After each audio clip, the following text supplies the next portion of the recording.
بسم اللہ الرحمن الرحیم۔ پیارے ناظرین السلام علیکم۔ آج کی اس ویڈیو میں ہم آپ کو ایک ایسے اللہ والے کا واقعہ سنائیں گے جو ہر وقت فوجی لباس میں ملبوس رہتے، اور ان کو دیکھ کر بادشاہ کی شہزادی نے اپنے باپ سے کہا کہ میرا نکاح اس سے کروا دیں۔ بہت ہی خوبصورت واقعہ، آپ نے ویڈیو کو آخر تک ضرور دیکھنا ہے۔ یہ واقعہ حضرت احمد ہجروی رحمۃ اللہ تعالی علیہ کا ہے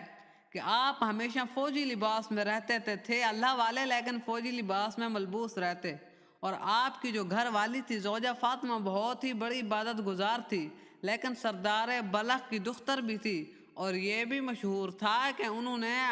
آپ سے نکاح کرنے کی خواہش کا اظہار بھی خود کیا۔ انہوں نے اپنے والدین سے پیغام نکاح دینے کے لیے کہا، لیکن آپ نے انکار کر دیا، مگر جب دوبارہ انہوں نے حضرت احمد ہجرویہ کی طرف نکاح کا پیغام بھیجا کہ ہماری بچی آپ سے نکاح کرنا چاہتی ہے، تو آپ نے کہا کہ میں نہیں کرنا چاہتا شادی۔ دوبارہ انہوں نے جب پیغام بھیجا تو وہ کہنے لگے کہ آپ رہنما ہو کر بھی راہ مار رہے ہیں، اور اس وقت آپ نے ان کے اصرار پر نکاح کا پیغام بھیج دیا، اور جب نکاح کے بعد آپ کے یہاں آئیں تو آپ کے ہمراہ صدق دلی سے مشغول عبادت ہوں۔ اب بات سننے والی ہے، ذرا توجہ کریں کہ اور جب آپ نے اپنی بیوی کے ہمراہ حضرت بایزید سے ملاقات کے لیے پہنچے تو آپ کی بیوی نے ان سے بے بیکانہ طور پر گفتگو کی، اور طریقہ گفتگو آپ کو ناگوار ہوا، یعنی میری گھر والی ہو کر بایزید بسطامی سے باتیں کر رہی ہیں، اور آپ نے تنبیہ کی کہ غیر مردوں سے اس طرح بے باکانہ اور بے حجابانہ گفتگو زیبا نہیں دیتی،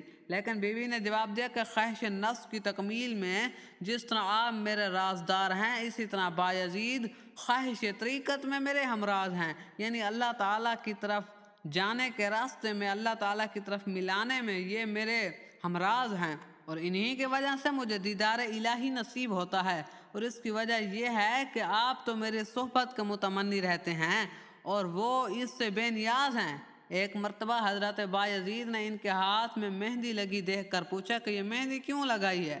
تو انہوں نے عرض کیا کہ آج تک آپ نے میرے ہاتھ پر مہندی پر نظر نہیں ڈالی تھی، اس لیے میں آپ کے نزدیک بیٹھ جاتی تھی، لیکن آج سے آپ کی صحبت میں نہیں بیٹھوں گی، اور بیٹھنا بھی میرے لیے ناجائز ہے۔ اس کے بعد حضرت احمد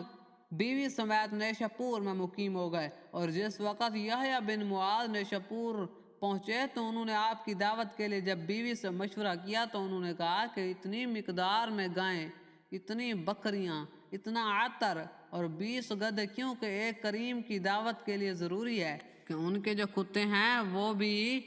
بھوکے نہ رہ جائیں، محروم نہ رہ جائیں، لہذا 20 گدھوں کا گوشت کتوں کو کھلایا جائے گا۔ اسی وجہ سے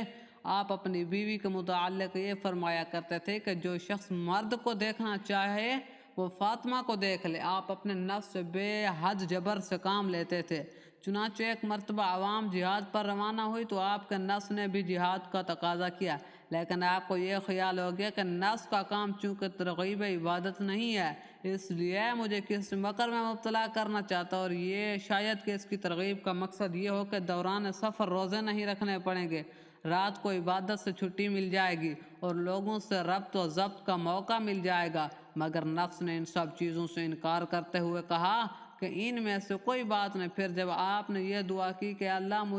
مجھ کو فریب نفس سے محفوظ رکھ، تو اللہ تعالیٰ نے نفس کا فریب ظاہر فرما دیا کہ نفس کا یہ فریب تھا چونکہ آج تک میری خواہش پوری نہیں ہوئی، لہٰذا میں جہاد میں شریک ہو کر شہید ہو جاؤں اور تمام جھنجھٹوں سے چھٹکارا مل جائے گا۔ اور یہ سن کر آپ نے اس دن سے نفس کشی میں اور بھی اضافہ کر دیا۔ دوستو، امید ہے آپ کو ویڈیو اچھی لگی ہوگی، تو ویڈیو کو لائک، چینل کو سبسکرائب کرنا نہ بھولیے گا۔